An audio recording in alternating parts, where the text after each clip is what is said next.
Discrimination is running rampant in America, from our war-torn inner cities such as Los Angeles to the rural counties of the Midwest. No one, it seems, is exempt from bias, hatred, and no longer is discrimination based merely on things such as skin color, sex, religious preference, or ethnic origin. No, today discrimination has extended in shocking ways to the way ordinary people dress, act, and yes, even the way a person speaks. That'll be the focus of today's show, Men Who Talk Like They're Gay, but really aren't.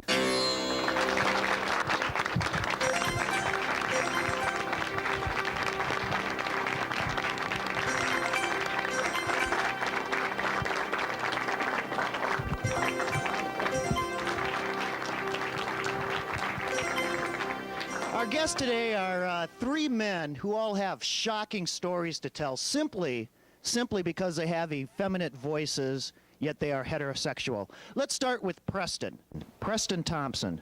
Preston claims he is a victim of sexual harassment so severe that it would make Clarence Thomas blush. Preston claims most of his torment comes from his workplace, claiming that every time he does a good job at work, people constantly touch him in his private parts. Preston, let's start by you telling us exactly where you work. Well, Geraldo, I'm a professional football player. I play with the Houston Oilers, or maybe more accurately, they play with me. And what position, Preston, is it that you play for the Oilers? I'm a wide receiver, Geraldo. Hey, stop that. It's not funny. Stop it. Audience, please, let's show some respect for our guests. Go ahead, Preston. Don't worry. I don't think they'll be laughing after they hear the rest of your horrendous story. Well, Geraldo, I'm a flanker, okay? And I score lots of touchdowns. And every time I do, they come over and pat me in the tushy. It's extremely embarrassing. Preston, we've got an audience member with a question for you. Go ahead, ma'am. Preston, how do you know that your teammates are mocking you? Maybe they're just congratulating you on a job well done and catching the ball. Oh, no, they're not. They're mocking me. You remember Billy White Shoes Johnson? Yeah. Well, they call me Preston Twinkle Toes Thompson. Yes, sir. I don't think this guy's being discriminated at all. I think it's just all in his imagination. Well, sir, you have a right to your opinion, but I think our next guest just may change your opinion on that. I'd like you all to meet Stephen Simmons. Now, one day, Stephen ordered a drink at a local tavern, only to have the bartender slip him his phone number and offer to pour Stephen, yes, a stiffer drink. Stephen, why don't you go ahead and tell us your horrifying story? Well, yes, Geraldo. I'm a construction supervisor for La Crescent Erection. And I was on my way home, so I decided to stop at the bar to have a quick one. Anyway, so I ordered a scotch and soda from the bartender, and just as I'm about to finish my drink, he comes over and he says, well, how about another one? I figured he meant on the house. But it wasn't, was it, Stephen?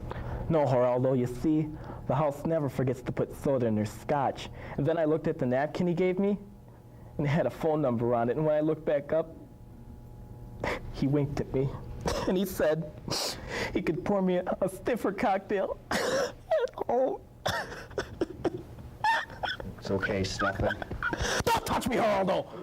Okay, I'm sorry. I'm sorry, but please, continue with your story. Well, I got up and I ran out of there to my wife and my children. You know, I have 7 children, and they're all boys. Speaking of your wife and kids, Stephen, I believe we have your wife in our audience.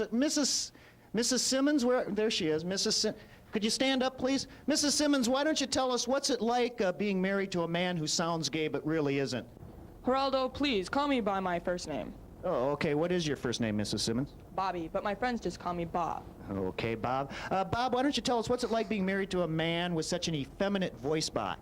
Well, it sure isn't easy. I mean, we go out, he'll talk to other men, all of a sudden they're hitting on him. It got to the point where we just gave up going out at all. Why do you think we have 7 kids? Oh, I see. What do you audience members think now? Questions? You have anyone with questions? Yes, sir. Yes, sir. Yeah, I think what's happening to these fine men up here is just a travesty. We need to write our congressman, write whoever it takes, get some laws passed to put an end to this discrimination right now. Yeah. America is supposed to be a melting pot where everyone, no matter who they are, what they look, act, or talk like, can succeed. Yeah. You want to say something, sir? Yeah, and if Congress won't act, we'll take our case through the courts all the way to the Supreme Court if we have to. Yeah, and we should become proud Americans again and bring this country together, make us productive again. That's what we need here. Yeah, and we should kick Japan's ass back to the little island where they came from. Well, the Yankees are going to win the pennant this year. Let's get back to the focus of today's show. Now our final guest is Jules. Now, Jules claims that he was evicted from his apartment, his home, when he refused to take up his landlord's offer to fix his leaky pipes. Jules, what's the story on the leaky pipes? Well, Geraldo, see, it all started when my friend Billy came over, and he and I are planning to open up this workout gym together. And anyways, when we were done with the meeting, he left. And as he's leaving, he shouted back, "See ya, Julie," because, you know, that's what everyone calls me, is Julie. It's short for Jules, you know. Anyway, when he left, my landlord overheard him say that, and I think he got the wrong idea because he started asking me all sorts of questions about the workout gym. What kind of questions, Jules? Well, he started asking questions like, are there going to be lots of hot, sweaty men at the gym? Gross! I mean, I told him no. I said our gym is going to be exclusively a women's workout world. You see, Billy and I thought it'd be a good way to pick up on those hard-bodied chicks, you know? Anyways, one day, my landlord came up to me and he offered to fix my leaky pipe. And I said, I don't have a leaky pipe. And so coincidentally the next day, I had a leaky pipe. So I accused my landlord of breaking the pipe on purpose and making it leak. And he just got all mad at me and he kicked me out of my apartment. I gotta tell you, Geraldo, I personally don't have a problem with my leaky pipe, and that's the fact. It's shocking what's going on here, people. You, sir, why don't you stand up? You have something for us? It is shocking, Geraldo. In fact, it's the end of the world. It says right here in the good book, in Revelations, it says, and my kingdom will be nigh when man start to talketh like woman. And man shall... Sir, didn't I see you earlier on the Oprah show? Yeah, I've been called upon to make the talk show rounds, so to make my witness known. Yeah, exactly, sir. Why don't you just have a seat? Fine. Thanks anyways. So anyone else? Yeah, ma'am. Yeah, ma'am. You have a question for him? Yeah, if the way these men speak is a problem, why don't they go to the doctor and have their voices changed? Good question. Jules, isn't it true that you did go to the doctor to get your voice surgically altered?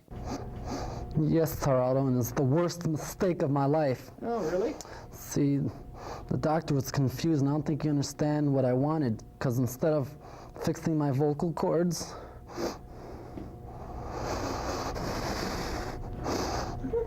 he cut off my penis. Yes, ladies and gentlemen, this man was castrated, a victim of our society. Sir? It's all Lyndon B. Johnson's fault for his Great Society programs. It's destroying America. Ma'am? Couldn't Jules have sued the doctors that castrated him? Jules, did you try to sue?